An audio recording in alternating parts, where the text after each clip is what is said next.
Hey guys, hope you're having a good day so far. Hope that you're rocking your Crocs and socks. I know I will be when I get there starting fifth period, so I might see you in the hall or whatnot. But thanks again to Samantha and Flynn for holding down class today, showing this video. And other than that, it's going to be pretty independently directed once you watch this video.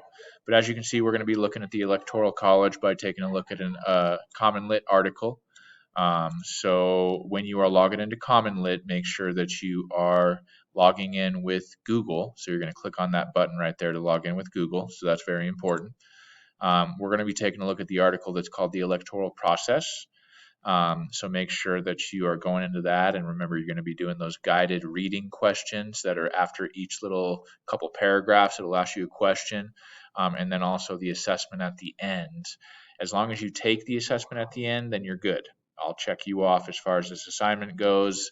As long as you take the assessment, I'm not going to hold you to a 60%, where I'm going to reset it if you don't get a 60.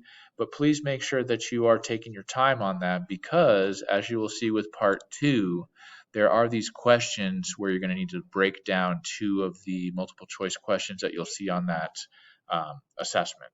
So I put together a little bit of a sample question that's very, very academic. As far as, for example, for number 1, you highlight the 2 to 3 keywords of the question below. So the question says, which statement is most true? So I see that the most true is in all caps, so I'm just going to highlight that in yellow, because that's what I need to focus on, is which of these statements is the most true. So I'm just going to highlight most true. It says change the color of the correct answer to the green font.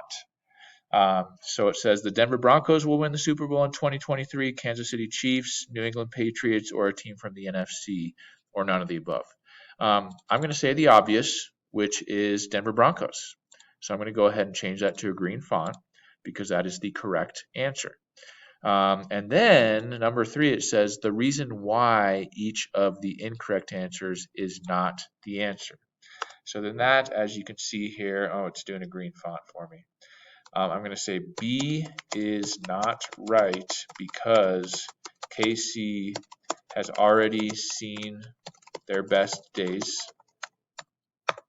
And then I'm going to go C is not right because Tom Brady is old and Belichick is washed up.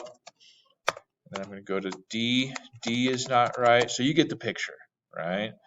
And there could be a team from the NFC, but you guys get the point, is that once you get to those common lits on part 2, you'll see that it's very similar as far as that goes, where you're going to be breaking it down, putting in the keywords, highlight it, color your choice, going in as far as highlighting green what the correct answer is, and then saying why the other ones are not correct. So there's 2 questions for you to do. We will be going over those when I come back on Thursday, guys. So remember, you've got that graphic that you need to put together during class, or you should have it already ready to go. We'll be taking a look at it on Thursday, as well as oh, bless me, as well as the 3-7. So got some stuff to do, but you got some time to do it. Good job, guys. Thank you, and thank you for paying attention to this. Take care, guys.